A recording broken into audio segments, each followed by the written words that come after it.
এই প্রথমবার কাউকে আইবুড়ো ভাত খাওয়াবো, আবার এইরকমভাবে সাজিয়ে গুছিয়ে, সত্যিই ভেবেই কেমন লাগছে। আমরা স্বপ্নেও ভাবিনি। কারণ আমাদের বিয়ের সময় অনেকজন আইবুড়ো ভাত খাইয়েছিল, কিন্তু এইরকম সাজিয়ে গুছিয়ে কেউই আইবুড়ো ভাত খাওয়ায়নি। তো আমাদের তো সেই শখটা পূরণ হলো না। তো আজকে আমার মামাতো বোনের এই প্রথম আইবুড়ো ভাত, আর এই প্রথম আইবুড়ো ভাতের আয়োজনটা করেছিলাম আমরা দুই বোন মিলে। তো ভাবলাম ওকেই এই সারপ্রাইজটা দেওয়া যাক, ওর রিয়াকশানটা জাস্ট দেখার মতো। তোমরাও দেখতে চাইলে আমার চ্যানেলটাকে প্লিজ সাবস্ক্রাইব করে দিও। নেক্সট ব্লগে ওর রিয়াকশানটা দেখাবো। ও এখনও কিন্তু জানে না ও সারপ্রাইজ। আর কত কিছু রান্নাবান্না করেছি সকাল থেকে, অনেক খাটাখাটনি করে সুন্দর সুন্দর রান্নাবান্নাগুলো করেছি। আর সাজানো গোছানোর ঠেলাটা তোমাদের ঠিক হয়েছে কিনা তোমরা অবশ্যই কমেন্ট করেই জানিও।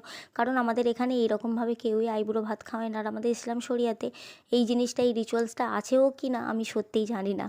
তো আমাদের ভালো লাগলো জাস্ট ভিডিও দেখে এরকমভাবে সবাইকে আইবুড়ো ভাত খাওয়াই। তো আমরাও ভাবলাম ওর জন্য এতটুকু তো করতেই পারি দিদি হিসাবে।